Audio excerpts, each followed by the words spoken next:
The following program is intended for mature audiences.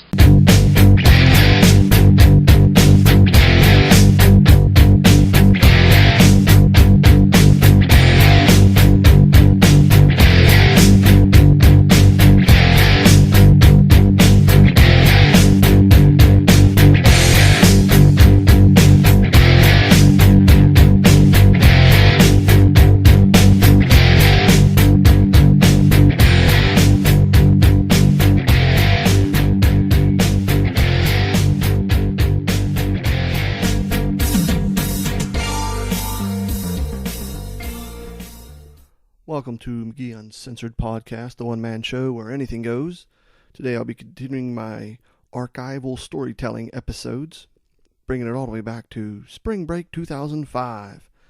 2005 was a big year of travel for me. All began with my first spring break ever, my last spring break, and if I could go back, I wouldn't have gone on spring break. Later in that summer, I'd go to Niagara Falls, Canada, and then also Ocean City. And then I haven't done anything since. But let me bring the backstory to spring break 2005. It was in March of 2005. But the planning started shortly after we returned to the fabulous campus of California University of Pennsylvania. Residence Hall A. Third floor people. Planning in January of 2005. Now, I did not take the lead on this. I was interested in going. I thought it would be fun. I said, yes, why not? We're going to be gone for barely a week or so. I can't really remember. Didn't realize how many people were going to go. It kind of got out of hand. And then people backed out.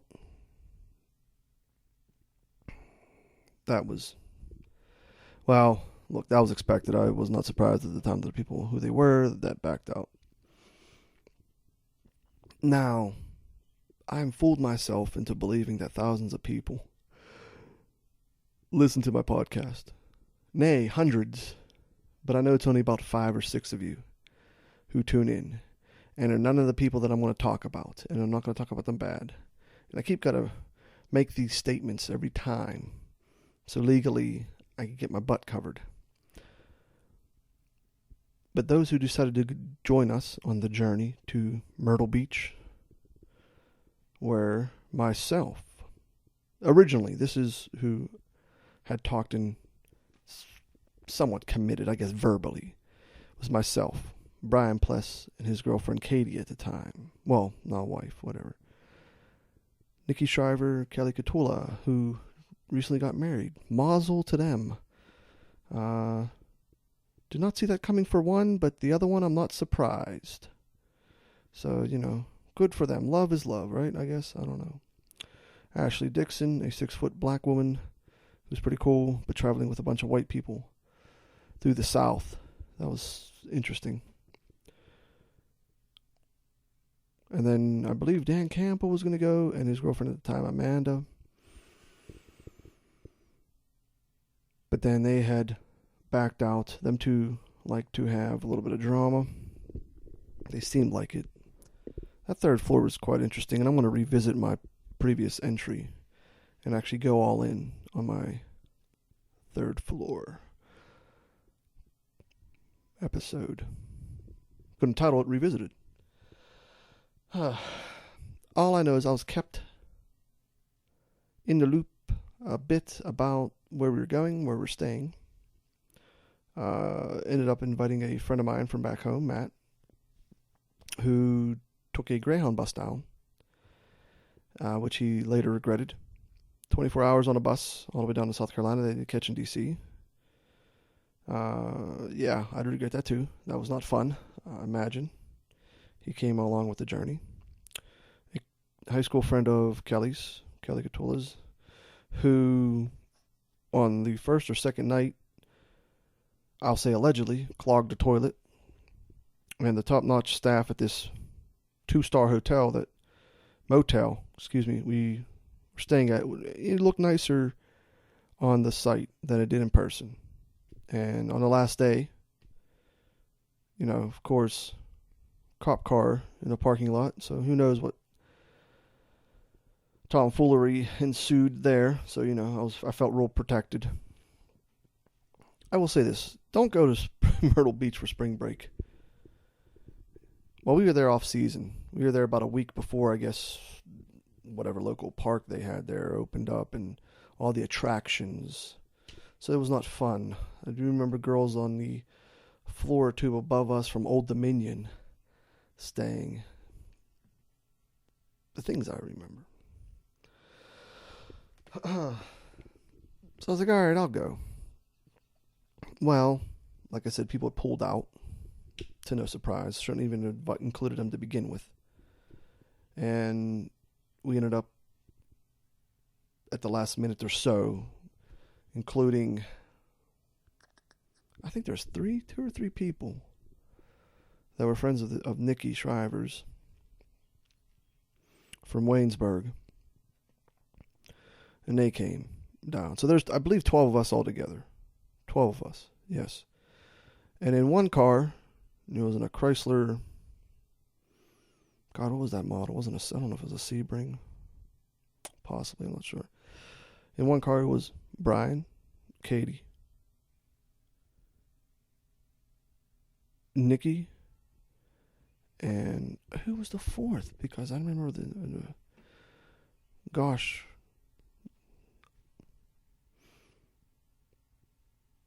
fourth one eludes me at the moment. Because I ended up having to go down on this, I don't know if it was 10, 12-hour trip, driving down in a Yukon or Suburban with the people who decided to go with us. I forget the guy's name and the girl's name. I remember them too. They weren't together, but I forget their name. Katola, Ashley, myself. Were there 8 of us in there? No, it couldn't have been 8 because Matt went down later. So I think that we had 7 of us in there. And you want to talk about hating everything about the drive down and the drive home. I sat in this Suburban or Yukon, in this SUV. Economy-sized SUV. It was someone's bright idea to stop back home in the Waynesburg area before you hit the road, pick up their acoustic guitars. Now, mind you, you know how women pack. They pack, if it's a weekend trip, they pack for 2 weeks. So yes, the women had packed for about 2 weeks in this SUV. Now I'm 6'5" and a half. And I don't have much room in cars to begin with. Compact or even bigger size, especially when there's more people in there. So of course I was looking forward to being crushed by a hairdryer and a curling iron. And an acoustic guitar. Why they decided to bring it down, I have no idea, because I don't even remember them playing it. But what they did play was every bootleg live version of Dave Matthews Band. Almost the entire way down. And I tolerated Dave Matthews. I don't have a problem with Dave Matthews. Never met him personally. Never been to a concert. I could take the music. It's okay. But after that fateful trip in 2005, I'm okay if I never hear Dave Matthews Band again. Because it was nothing but solos. And if you listen to, and if you know and follow Dave Matthews Band, there's a violinist, and I don't know if it's a saxophonist, I think. So, imagine these solos. It seems like 20-minute solos. And all I want to do is try to fall asleep, but I'm not falling asleep.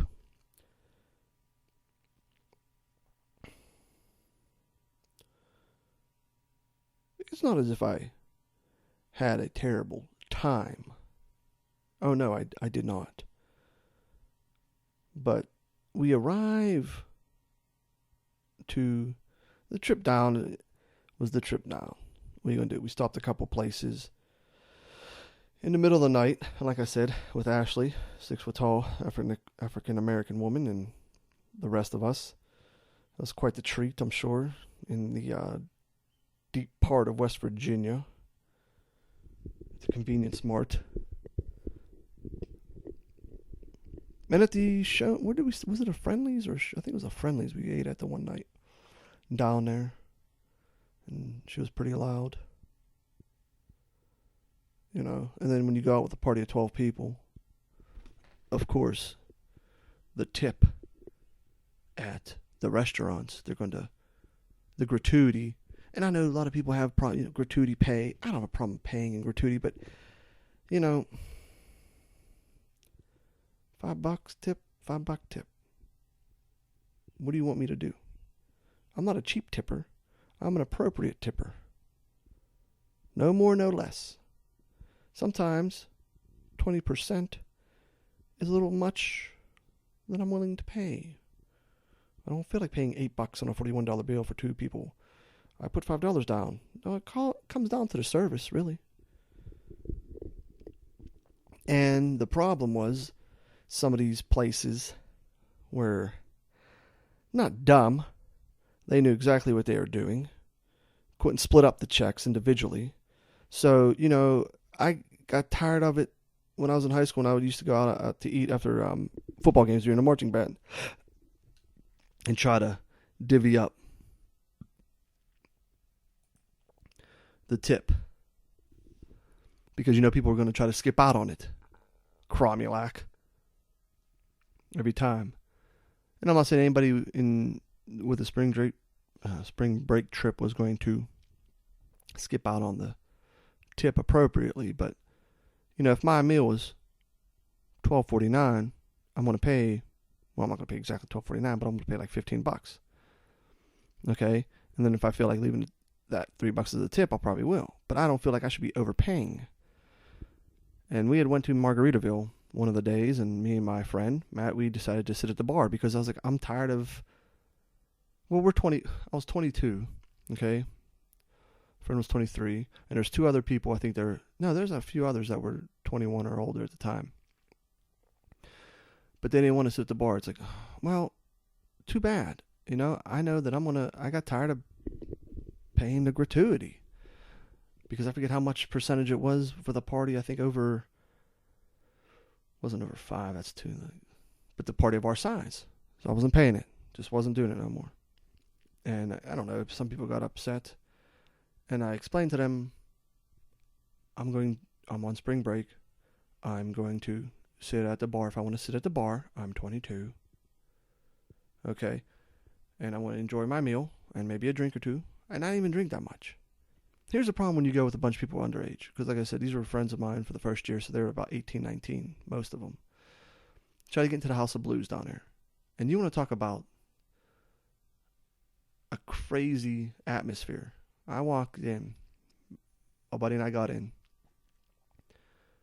And obviously I look at the prices of the beer. Obviously, it's a tourist place or whatever, vacation place or spring break. And, I'm not paying like $7 a can. And then when you see people getting carried out by security because they're that hammered and they lose their flip-flops and they're just put on the curb and no longer the responsibility of the establishment. Luckily, hopefully nobody got raped, the way they did people. And it was 2-packed. And then I get a text message, it was Ashley couldn't get in because her ID. And I forget how much we had paid to get in already, which was total bullshit. And we were not even in there 5 minutes. I know we weren't. That's not an exaggeration. We weren't even in there 5 minutes. And get the text message. So, to my chagrin, we end up having to leave.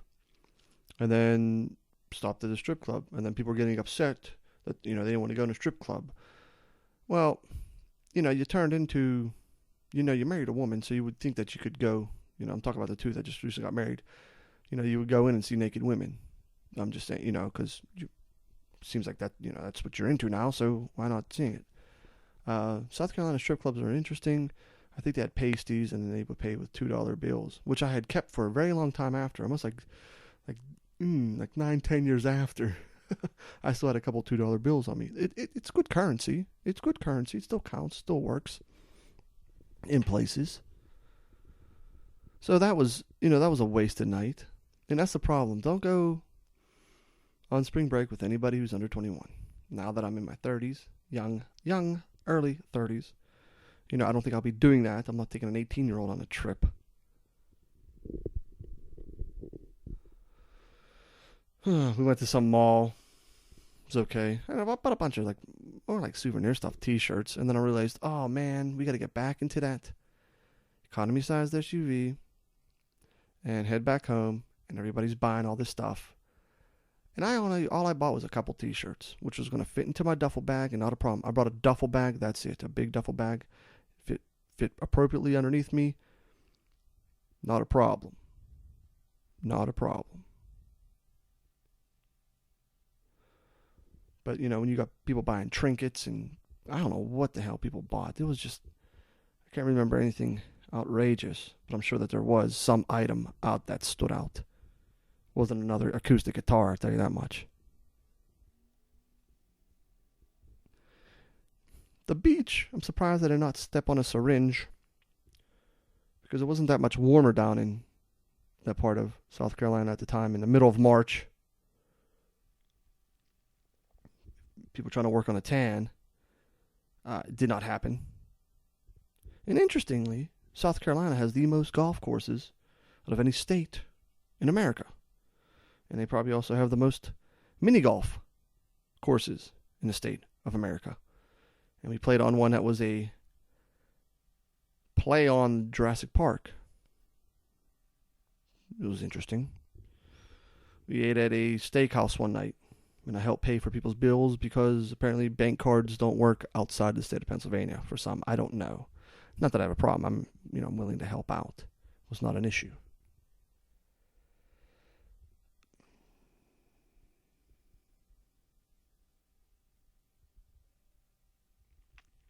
Overall, was not very memorable. I don't think anybody's talking about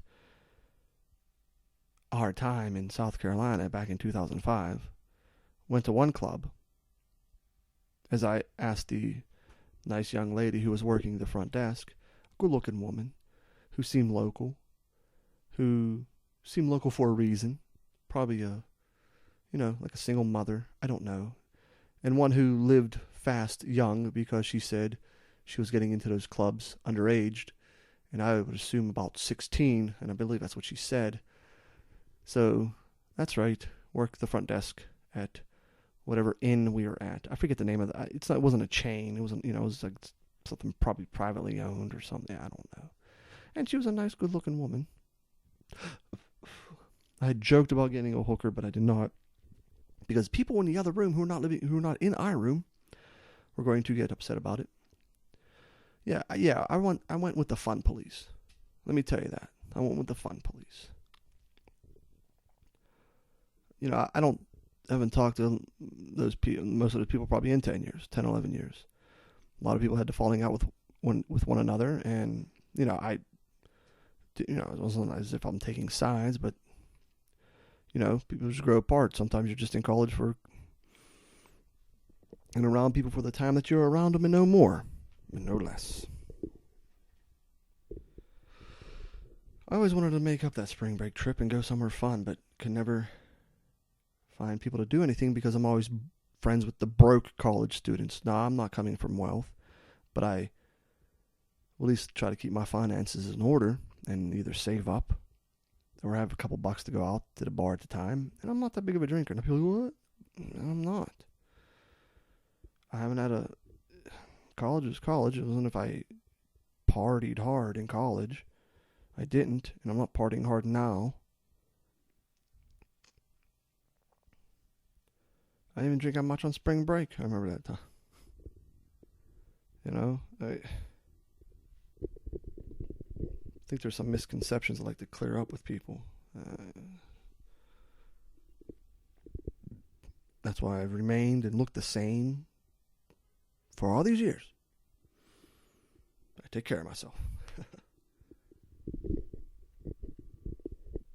Yeah, but the majority of people, they just weren't fun. They just weren't fun that went. It was just I was just there. I was going through the motion. Maybe I should have took a diary and wrote about it. And like I said, I haven't talked to a lot of those people in years. Those people on spring break, I hadn't seen them. That were like fill-ins. I haven't seen them since. They might have been like came to the dorm, once or twice after that. But they were just the life of the party. Let me tell you, boring. I don't like boring people, and that's what they were. And that's what a lot of people have turned into.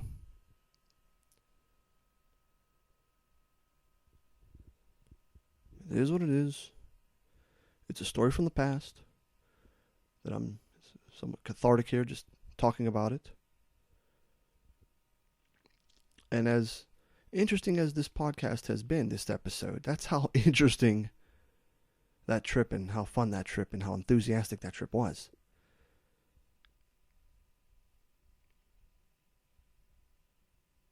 Don't get me wrong. Some of those people had a good time with that first year. They were decent people.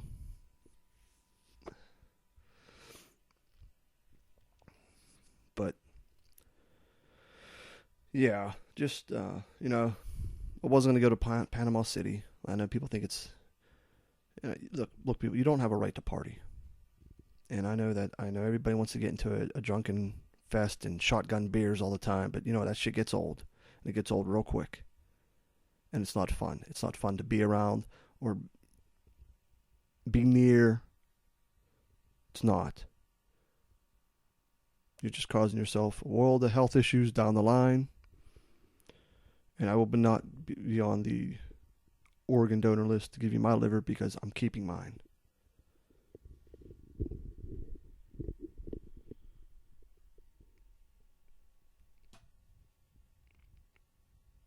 Well, that's it for this archive episode of McGee Uncensored.